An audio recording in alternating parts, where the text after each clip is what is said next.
Hey everybody, Nefio Package Management Subproject, Tuesday, May 23rd. We are on our last sprint before we're supposed to release. So I'm curious to see how people are feeling. I think there's a lot of work to do for integration still, but I do think that a lot of the code is complete. We can start with the board because I think a number of these things actually are done or close to done or in PRs. And then I did want to propose that we cut this meeting down to once a week, so we don't meet on Thursday. We just meet on Tuesday next week and get people's thoughts on that. How do I make this go away? Okay. Well, the only thing, John, or maybe it's for tomorrow, is that when we are doing integration, would it be good to basically have like a daily, maybe let's say 15-minute sync, just to see whether people are stuck or something? I think we could do Like that, we did, yeah. Like we did like for we did in the One Summit, for the One Summit. We could do that instead of these meetings.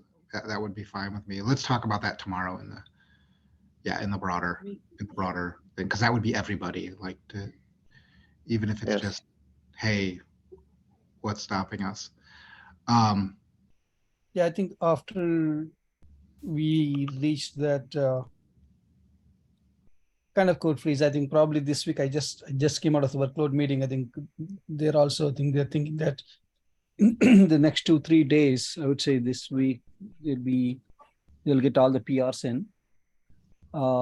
I think the specialization is already in a great shape. And this group too probably will go through the board today now, John. And then probably once we are at that stage, like most of the PRs are in, then we are ready to start integration. Then having the daily 15-minute maybe useful. Okay. Yeah, let's talk about it in the broader group tomorrow. I think that might make sense. Okay, cool. Yeah, well, let's go through the board. You want to run it, Bala, since you've been doing that in the other groups? Be fine. I think I'm displaying it now, or I can just go through. Yeah, please. Yeah. So the installer. Let's just put this down here for a second. Let's talk about these. So the system package for the management cluster. Do we have that, Wim? Are we ready for that? I think you've got all these other pieces working. We're probably pretty close to ready for that now, right? We have the porch one. Yeah. We need the controller manager, which has been merged now. Controller manager, I did not do yet. Okay. I built my own flavor of it with my own, because to test it, I have it. So, okay, I did. I'll merge all the stuff that I have, and then we can review it and stuff like that. There is one thing that I still don't like with what I'm doing at the moment is the URL for the Gitea. Is a bit hard-coded right now, but okay, we can. I'll submit what I have, and then we can refine it. That's probably the better way to do it. Yeah. Okay, let's do that. All right. Yeah, let's submit what we have. I think we're pretty close on that. This one is done, I would say, right? There's one more thing, John. Yeah. The config sync one. Do we push that also to example packages, or? Let's put them all there right now, and then we're going to move them. I think what we'll do is. I was thinking we create a Nefio R1 packages or catalog Nefio R1 or whatever we want to call it. That's just for R1, and then we can create one for R2, for R3, and I mean we'll have to deal with what upgrades mean later, but like if you move packages, that's not necessarily easy to upgrade, so we'll have to think about that. But because at the moment with my config sync, I removed the root sync from there, right? I have a separate package for root sync. That's fine, right? So okay, yeah, I'll update those. Which means the config sync one doesn't have any cluster specialization. It just the config sync is just install config sync, and then there is a separate package to configure to add the root sync to it. So not the CRD, but the configuration of the root sync. Right, but the config sync package then probably doesn't have any actual differences between clusters, because the only difference is probably That's the root correct. source. Yeah, yeah. That's correct, and that's what I wanted to have, because then Yeah. it makes it uniform. That's why I did it. Yeah, no, that's great. Okay. Okay, so that's what we're talking about here. So those are already submitted, or those are, this was specifically the package, the two packages now you have for config sync and for the root sync. I have them. I have all of them. I just need to submit it, and then we can review. There's a few minor things that we need to discuss, but I'll submit everything that I have. Okay. So this is also ready, basically, but I just added with a PR. Okay. And this one we just merged, right? Implement bootstrap control. It's just merged. Yeah. There's just one that is still pending, I think. Yeah, so this just got merged, I think. The token one I also reworked. So what I did, that's maybe a discussion. But so I reworked both the bootstrap one as well as the token one. And the reason for the token, for the bootstrap is basically, I used a secret, but what you see is that a package revision can come later. So I basically split it in two, right? So as you saw. Yeah. The one for the token, what I did not like is I used to get access to Gitea. I was using a service and the secret and the service to it, but it makes it very specific towards in cluster only. And I changed it to getting a URL, and I don't care how as long as it's resolvable. Right. And at the moment in my testing, I use an IP.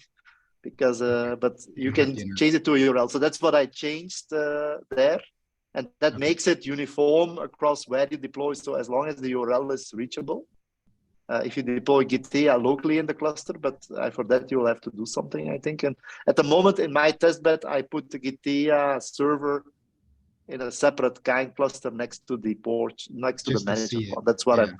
Yeah, because I think it's also a little bit more how people are going to use it, because they will have a Git server somewhere. So it's just you need to get access to it. So that's the thing that I changed. Okay. Okay. Excellent. So I talked to, I don't see if Stephen is here. I talked to, whoa, that's not what I meant to do. Damn it. I talked to Stephen the other day, and yeah, obviously he's been behind on these. We'll just see what we get for that. Like, I don't think it's critical to the user journey. It's like something I'd like to demonstrate, but it's not critical to the user journey. I think the design one was almost done, right? Well, he wrote something and I commented on it, and I never saw feedback on it, so I don't know. He never responded to my comments, so I think he just is implementing it based on what he wrote. So, oh, sorry, I skipped one. So what? How does this fit in? I'm still a little convinced. Victor and I had a chat about this. And yeah, I think this scope is changed quite a bit with all the work from when. Oh, I can give you a quick update on this. So we have like Ansible roles in the test infra repository. So basically we have implemented like using the KPT packages. So what we did, we split like in two different roles. Like we have one Ansible role for bootstrapping the environment. That's optional. If you want to use your own infrastructure, you can skip that particular role. Okay. And you have another one which is very simple, like it's just like installing the KPT packages. I guess that can satisfy several scenarios, and everything is in the test infra. So okay, so it's already so this is complete then, or? Yeah, I just provide the link of the task, which is very simple. but yeah, I mean, anyone can use it or consume it in their own. Do we have a little user guide or write up on how to do that, and I can give it a try maybe? Yeah, that's a good idea. I mean, we need to start documenting how to use it, or experiment with different scenarios. Here's what I'll do. Okay. So basically, John, what you see, I think the way I would phrase it is the following: is when you go through my script, which I just posted, right? What Victor is doing is basically as an Ansible wrapper around them somehow, right? Okay. Probably. So because there's still quite a few steps that you have to go through to get it up and running, right? So he basically built a wrapper around that. So that's kind of, is that the correct way of saying, Victor? Yeah, that's true. Like Yeah. I think Ansible is useful in this case because it's like verbose and people can easily understand that. But yeah, it's very simple the process to install Nephew. Okay. Yeah. So just to understand, sorry. So obviously there is one role to create a VM that may not be needed for some people, and then once that is done, I was under the impression that once the management cluster is created, and then rest of the things is taken care by what Vim is doing. Is it not right? Well, you need to get certain things up and running in the management cluster first. You need to get Porch, you need to get Cappy, you need to get probably a few other things. And so That is done. Okay. That's kind of this system package. So I think what they're saying, yeah, is it like you said, it just applies the kept packages.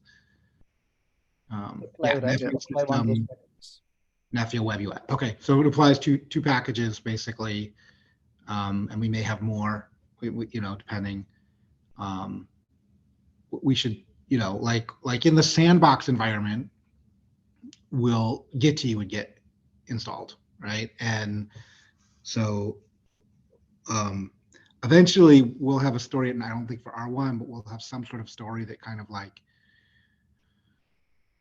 oh, make your selection of Git provider. And in order to do that, you tweak this, you know, oh, make your selection of cluster provider. It's Cappy or it's something else, or it's, you know, they're actually checkboxes. You could have multiple, you know, that sort of thing. Oh, sorry, I opened this. Yeah, that's why. But for now, this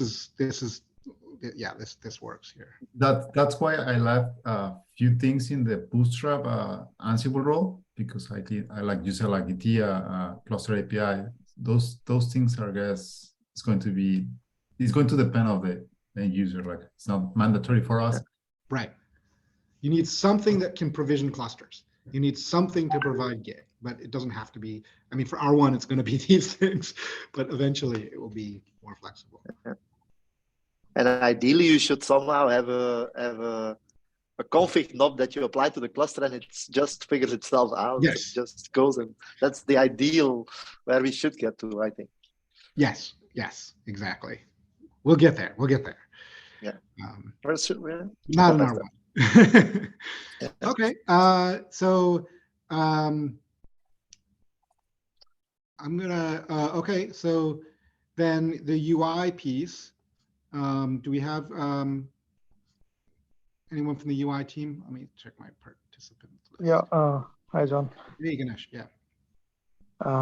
So for the UI from last I discussed with Chandra, so by this Thursday, we should expect the PR to be ready. Okay, awesome. All right. That's for both of these or just, or the one? Because I know you were, last time you did both when we thought, yeah. I think this time is currently started on the package variant. I think package variant set will follow. Yeah. Yeah, that's fine. That's fine. I just want to, just for clarity. Okay. Sure. I think we can also send to Ganesh or Chandra, maybe that. Yeah. What's that, Paula? We can do the assignment. Probably I did not assign that to Chandra, maybe. Oh, okay. Yeah. Here,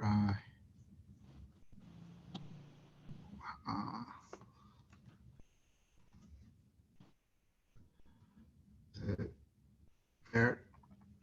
And Yeah. check, all right. Yeah.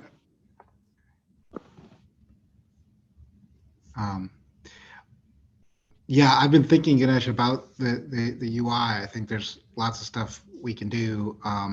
I'll try to set something up for, I'll try to write up a short, like little one pager on some of my thoughts. But like, and by the way, you're working on the package variant set stuff. I'm going to come out with a V1 alpha 2 of package variant. So there'll be more to do, because I think we're finding that the primitives aren't that, the user experience of those primitives is a little bit clunky. And I think at least I have an opinion of a better way to do it. I'm looking for feedback from folks. But that will result in changes. But one of the cool things I think we could do in a UI, the idea is that a package comes up as a, let me stop sharing.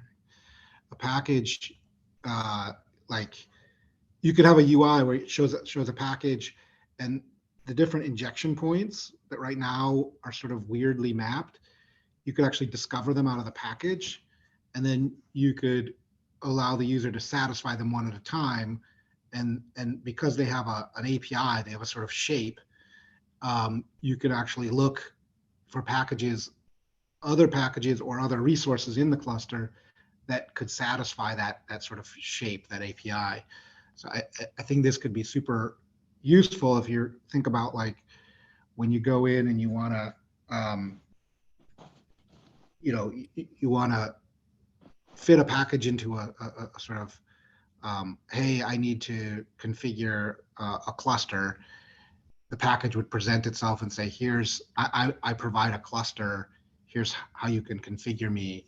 And then the UI can kind of read that metadata and provide a way to do that. So I'll try and write that up, but I think in the R2 timeframe, we could do some pretty cool stuff if we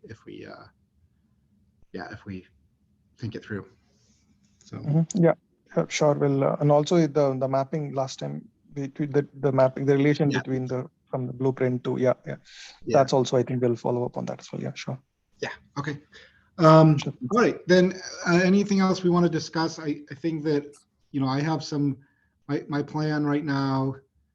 Bala, I guess you said, what I'm trying to figure out is, we have a bunch of images now that get built.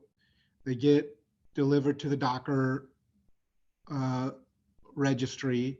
We have packages for most of those to deploy most of those images. When we have this done, we will we'll be able to have a full test bed where basically we can run a periodic job, or we can run even a pre-submit job that spins up a whole environment and runs through some tests end to end. How close are we to being able to do that? Yeah, Vish was working on one fundamental task. Vish, you want to comment on that one? Just to set up the management cluster and then do the installation of the packages. So I know there is already, is this related to one of the tickets, one of the issues that I'm just trying to get a sense. You have set me and Wim for that. Yeah. For those packages, when the packages get published. Not that one, actually, the test infrastructure test bed. I'm just trying to get a sense. So if so Thursday is the TSC meeting, right? So my plan right now is, today I'm going to write up a couple slides, and I'm going to ask, and I'll send them out. I'll ask in the meeting tomorrow for Wim and Tal and others to chime in and edit them, and we'll create a couple of slides for the TSC on Thursday that basically says, here's what we plan to show, or here's what we plan to do in R1. I'm sort of thinking two different sections. One is sort of functional use case type of things. We can provision a cluster, we can provision a workload on top of that, we can provision UPF on top of that. Ideally, we can provision a whole core and we can run a call. That's still the goal, right?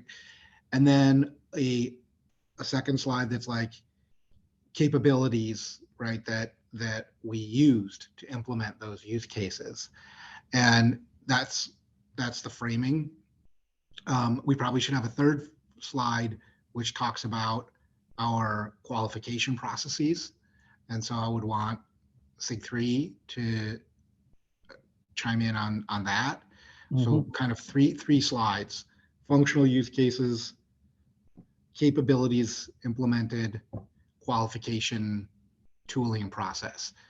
And so what I'm trying to tease out right now is I can give them 3 slides. Can I give them a demo too? I can give them a demo by creating I have my own GKE cluster I use as a management cluster, and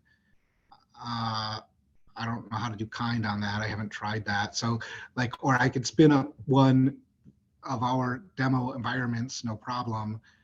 But I'm wondering, is it, what stage are we at for how easy that would be to do, that sort of thing? So let me try to explain, and maybe you can gather that. I mean, maybe I won't be able to answer everything you're asking. Sure. At least what we have currently today with Victor scripts is 2 things. One is, for a while, we have had a way to provision a VM. We could always provision a VM and bring up kind clusters. Yeah. And 4 kind clusters. And now we actually also have from Victor a way to actually provision a VM, which we already always had, and to bring up just a management cluster piece, it's commented out currently at this point of time. And what I've also seen from Victor's PRs, which myself, Ravi, and Victor were talking yesterday, was, hey, you also have things where you are able to go and verify that certain packages have been installed, which I've always been saying that could be like a base functional case, Right. So it's there. It just needs to be rightly packaged. Okay. And we were going to use that as one of the gate tests for merging PRs going forward. So if that's what I'd like to see. Yeah, that would be awesome. The idea is that, hey, you actually push a PR with every commit, some tests are run. But when you try to merge a PR as a post merge, it will go off, create a VM, management cluster, pull this Nefio system packages and the web UI packages, launch it, and you're able to verify that those pods are up and running. I think when I looked at Victor's molecule test, which he has done, I think he's checking for those kind of things already out there. So it is there, basically. I mean, ideally, if I was TSC, I would be like, hey, show me your PRs, where you're merging them, and what functional tests are you running? Are we in that stage? We can get there. I think we can get there. We have all the plumbings out to get there. So if we can prove that out, that would be the best. It may or may not make sense for each PR to be that gets merged depending on the repo. For example, just to make sure we have flushed out issues, it makes sense to make sure that as part of every PR merge, we create the VM, we run those tests, even if the change doesn't make sense or not for that, to have that at least initially is what I'm thinking. So yeah, I think we'll end up probably, because it will, depending how long it takes, we might do it as a periodic or something. I don't know how long that spin up takes for the VM. It probably doesn't take that long. It doesn't take that long, I guess. I think, on the GK on GC on Google Cloud, because I've been creating VMs in the last 30 days. I've been created around 100 times VMs, and I've been deleting them. It comes up very fast. Okay. So one VM. So Vish, you still install the packages itself? Can we not create a VM where all of that is already prepared? It will be faster even. So that is one use case that I have had Rado do that, and it is there. But for us to do a functional test, we need a blank VM with just the management cluster installed. Just the management cluster. Yeah, that's what I'm saying is. So we have that too. Yeah, but okay. So we have a VM that has all of that inside already. So you don't have to do the Ansible scripts when the VM's set up. So we use the Ansible script from the Nefio 1 summit, basically. But ideally, we want to go to where, but with what we have today in the pro job, it pulls in all the system packages, the web UI and the system packages, both are pulled in. And it is set up, the VM is set up. So we don't have a test to go, and we can actually use Victor's test if we want to be able to verify that those packages are installed. It's there. We just need to, that is what myself, Ravi and Victor were discussing yesterday about, if we can pull this out, So like it's John, not. if you don't mind, can you click on that one issue that I linked since you're sharing 161? I think that's essentially the crux of what you're saying. It's in the chat. Okay. And also, Victor, if you're able to take a few minutes to show, this is a confidence building measure.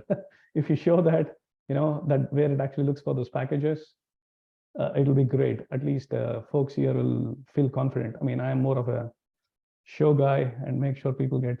Yeah, that 161 is essentially the crux of what John is asking for. So basically a test repo where we have integration tests running.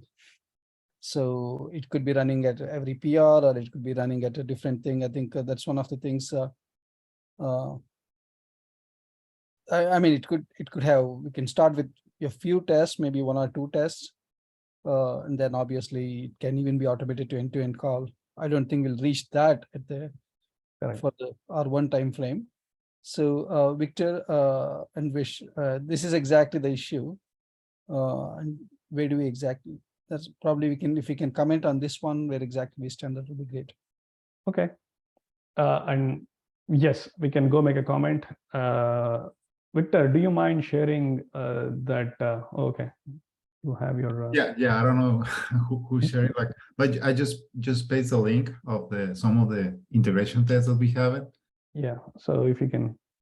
So integration tests are part of the test infra right now? Yes. Testing for E2E, provision, playbooks, roll, install. Okay. So one of the things we need to do is create a separate directory. What I was trying to explain earlier, the bits and pieces are there, right? And we need to be able to call out, we need to be able to bunch this into one directory, and Pro should be able to call those tests from the directory, and any other teams, like your team, for example. These are the workshop controllers, right? We need to tweak it for the new packages and stuff for R1 stuff. Yeah. Yes. So John, just to clarify, I thought that original issue, based on your advice I created, you wanted the tests to be on a separate repo, not on the test infra. Is that right? I'm not super opinionated on that.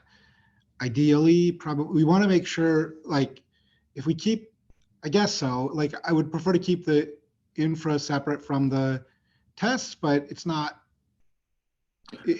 what it means is that, so if you think about it this way, as the community grows, the people adding E2E tests are going to be the people building certain features. And the people building out the test infrastructure aren't necessarily going to know anything about those features, right? And so they don't want to have, if I were running the test infra, I wouldn't want to have to review all those tests unless they're changing my infrastructure and the way that I provision the test clusters and the way that I run the tests. The actual content of the test, I don't want to have to review. And so that's why I would keep them separate. It's really about who's going to be interested in having to be bothered with it. I agree with that. So probably I can give you a little bit more context about this. What I mean for these are the integration tests. It's like integration tests for the particular the install Ansible role. So as I mentioned before, so we have at least 2 Ansible roles, the Bootstrap and the installer. So, and every one of these has their own integration test, but also we have to an end-to-end, which I guess the end-to-end, we can extract it and put in a separate place. And in that one, we can test the whole workflow from the creation of the setup, the management cluster and the GTIA cluster, through the testing the workloads and everything there. So I don't know if that clarifies a little bit the separation and. Yeah, I agree. You're going to want tests to make sure that your test platform is up and running and working properly, and then you deploy the actual E2E tests of the Nefio code on top of that. Exactly. Yeah. Okay. So my proposal at this point of time, I agree that we need to have a separate repo for end-to-end tests, but as an iterative, we want to create a separate directory, and some of the things that Victor has got, we want to pull it into that, demonstrate that, and once we have proved that out, Sure. we want to then go to the next step of creating a repo. So I want to make sure things work. I know we want to have everything perfect, but want to make sure we show some progress here. That is That's fine. We can easily move approach. those things around. That's. And also, I know we discussed about periodic tests. So one of the things that I was mentioning in one of the release meetings, probably you were there or not there.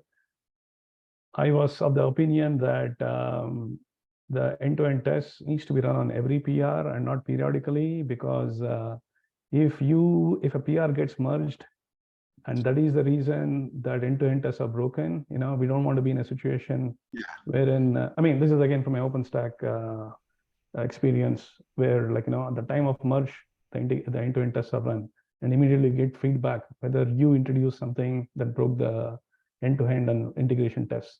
Yes, I agree. It's just a matter of time and cost, but I think we're small enough right now. Let's not worry about that. If it becomes an issue, we can change it later. I would do it on every PR as well. Yeah, it's $25 for the entire month to create a VM. It's nothing. Yeah. And if you actually, because you're going to delete the VM right away immediately, so you keep spinning up the VM. real cost prorated. is, right now we don't have the problem like John said, because our jobs are very fast. Even in the absence of any integration test, even if you have 10 integration tests, it's fine. But the problem is, as it grows, then the job could run for hours. That's where the problem is. So you don't want to wait hours. Do not have that problem. Yes, at which point of time we need to tag the test, whether what will run with every PR, what will run periodically, what will run nightly. We do not have that problem, but that is the crux of the problem. Yeah, when we get there, I think we need to start figuring out. I am of the opinion that somebody needs immediate feedback. Most of the time, they feel like, hey, wait a minute, I didn't introduce anything. Why is my PR stuck? Or the person who actually broke it.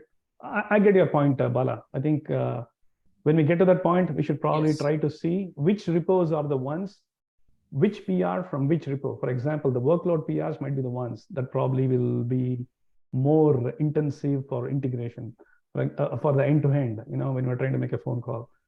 I'm just speculating, but there might be some PRs coming from package management. Maybe it doesn't actually have to have that, we'll just have to turn it on for those different repos at some point of time. Yeah. Okay. Yeah, I think your point is well taken. But initially, let's start off being a little more, let everybody get used initially, to. we do not have that problem. Yes, we can run with everything. Yes.